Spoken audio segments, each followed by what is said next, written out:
Good afternoon. We will now call to order the Oklahoma City Water Utility Trust meeting for November 21st, 2017. First item is approval of the minutes of the November 7th. Thank you. Second? Second. Thank you. We'll vote now, and it's approved unanimously. Next item is the consent docket. I'd move this consent docket subject to individual consideration. Thank you. Is there a second? Second. Thank you. We will now vote, and it's approved unanimously. No items on the concurrence docket this time, so at this point we'll move into the items for individual consideration. The first item is the issue of moving into executive session to receive confidential communications pertaining to wage and hour division of the U.S. Department of Labor. Will we? Okay, it's been moved and seconded. We'll now vote, and it's approved unanimously. The second item is also a matter to move into executive session, item number B. All right, and the vote is approved unanimously. Okay, now, items from trustees. Happy Thanksgiving to everyone. Thank you. Yes. Any other comments? I just want to comment that the council did approve the water rate adjustments on final hearing this morning, and I really want to compliment staff for the way that was handled and the way they interacted and got the numbers to where they needed to be to get us, I think, for a good solution for at least the midterm future. I would second Mr. Couch's comments. It went very smoothly, and I was very happy as to the results today. Right. I hope others look upon both the Waters Utilities Trust and the Oklahoma City Council for being able to solve, from a long-term perspective, a sustainable source of revenue to support the necessary requirements of providing water for the citizens of Oklahoma City as well as other local municipalities. So thank you all. At this time, we'll move to the General Manager's report. Chris? Thank you, Mr. Chairman. A couple of things. First of all, we have the water taste test. Yes. So why don't we go ahead and do that now.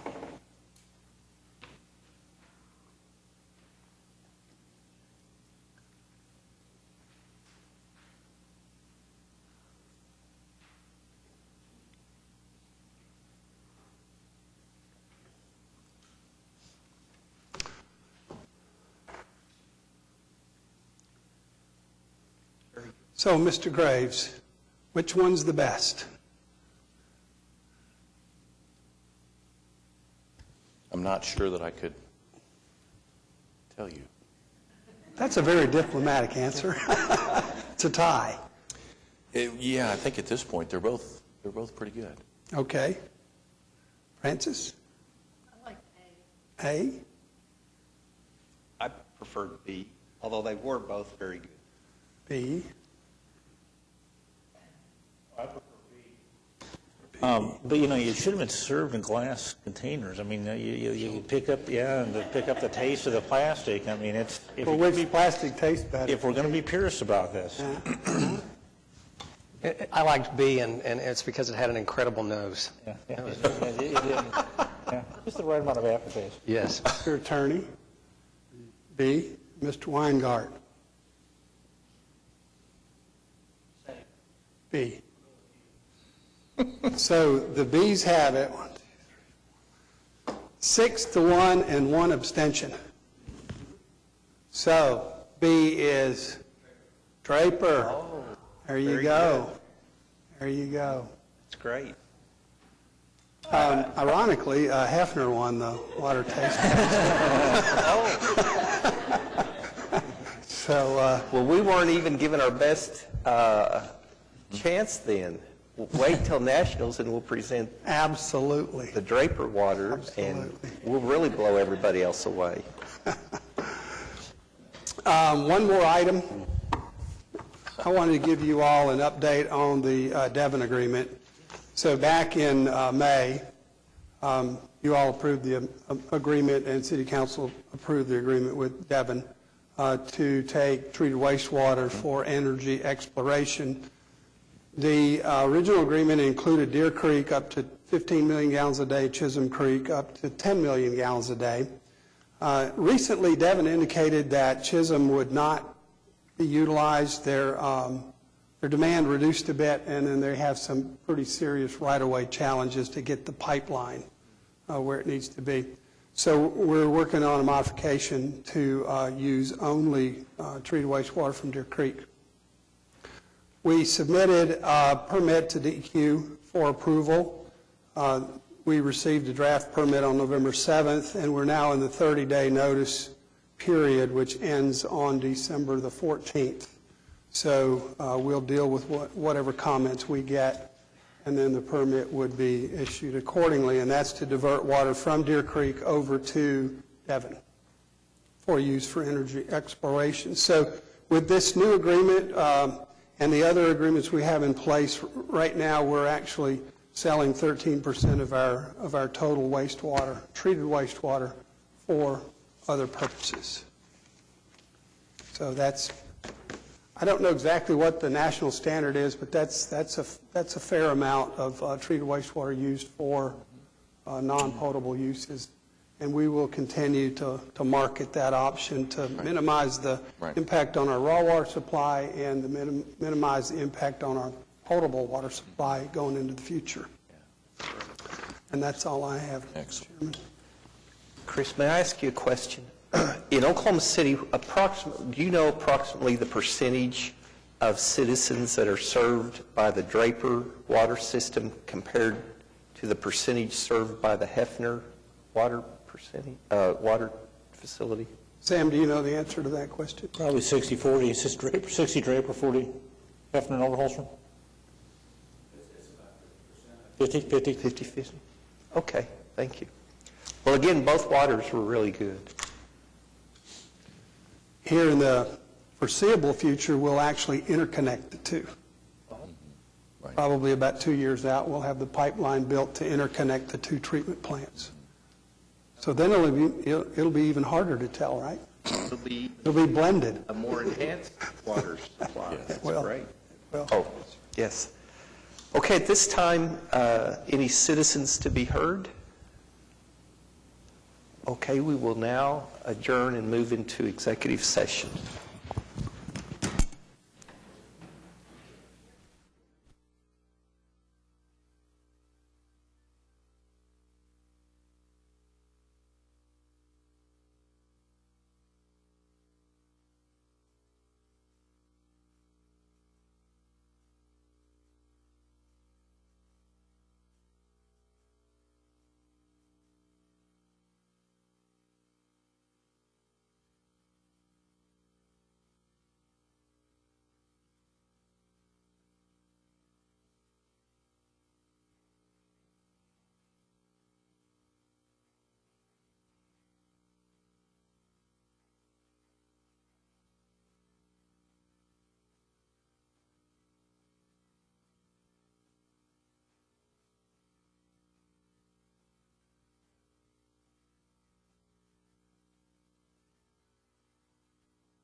We have returned from executive session, and we are now adjourned. Thank you.